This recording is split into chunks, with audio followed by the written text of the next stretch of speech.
In today's video, I'll show you how you can turn on Stripe fraud protection. So let's get started.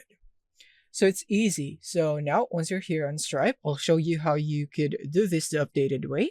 Just simply navigate here on the top right on the gear icon, which is the settings, click on it. And then you'd have all these options.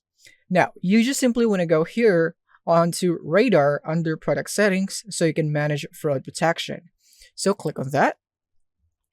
And from here, you would now be able to turn on the rules right here. So use Radar on payment methods. So this is what we want. So you simply would want to enable that.